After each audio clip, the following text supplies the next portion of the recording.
আমরা যেমন চিন্তা করি, আমরা যেমন ভাবনা করি, আমরা যেমন কর্ম করি, আমাদের জীবনটাও কিন্তু ঠিক তেমনি হয়ে যায়। আমাদের ভবিষ্যৎটা কেমন হবে, আমাদের আগামী দিনটা কেমন হবে, সেটা নির্ভর করে বর্তমানে আমরা কেমন ভাবনা চিন্তা করছি, কেমন মানুষের সাথে মিশছি, কেমন জীবনযাপন করছি, কতটা পরিশ্রম করছি তার ওপর। একবার একটি শিষ্য তার গুরুদেবকে বলল যে, হে গুরুদেব, আমি যেটা ভাবি সেটা আমি ভাবতে চাই না, আর আমি যেটা ভাবতে চাই সেটা আমি ভাবতে পারি না। কেন এমনটা হয়? আমি যে কোনো কাজ পজিটিভলি শুরু করার আগে আমার মধ্যে নেগেটিভ বিষয়গুলো চলে আসে। আমি যতই চেষ্টা করি মানুষের উপকার করব, মানুষের ভালো করব, ঠিক একই সময়ে তার প্রতি খারাপ ভাবনা চিন্তা আমার মধ্যে চলে আসে। কেন এমনটা হয়? তখন তার গুরুদেব তাকে বলল যে, তুমি সেটাই ভাবছো, তুমি ততটুকুনি ভাবতে পারছো যতটুকুনি তোমার মধ্যে আগে থেকে রয়েছে। কারণ আমাদের ভাবনা চিন্তাগুলো ততটুকুনির মধ্যে সীমাবদ্ধ, যতটা জ্ঞান, যতটা পরিধি আমাদের মনের, যতটা জ্ঞান আমাদের মধ্যে আগের থেকে রয়েছে, যতটা ভাবনা চিন্তার বিস্তার আমাদের মধ্যে রয়েছে, ততটুকুনি কিন্তু আমাদের ভাবনা চিন্তার সীমাবদ্ধতা।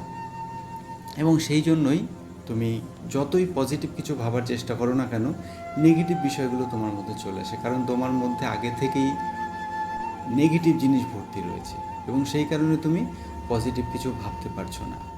তখন সেই শিশুটি বলল, তাহলে এর থেকে বেরোনোর উপায় কি? আমি কী করে আমার জীবনকে আরও ভালো করতে পারি, মানুষের উপকার করতে পারি, নিজের মধ্যে পজিটিভিটি বাড়িয়ে তুলতে পারি?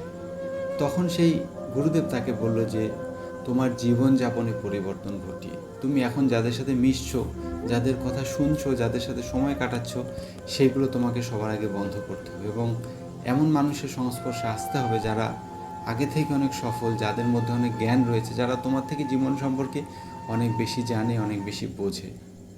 তাদের সাথে তুমি সময় কাটানো শুরু করো।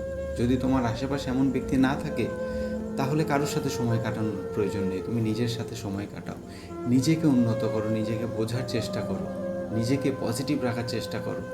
এবং যেই দিন থেকে তুমি নিজে সময় দেবে, নিজের ভাবনা চিন্তাগুলোকে তুমি নিজে পরিচালনা করতে শিখে যাবে, সেই দিন থেকে তোমার জীবন পরিবর্তন হতে থাকবে। যতই তোমার মধ্যে নেগেটিভ ভাবনা চিন্তা আসুক না কেন, খারাপ ভাবনা চিন্তা আসুক না কেন, তুমি নিজের ভাবনা চিন্তাগুলোকে বেছে নিতে পারবে। তুমি বেছে নিতে পারবে যে তোমার কোন কাজটা করা উচিত।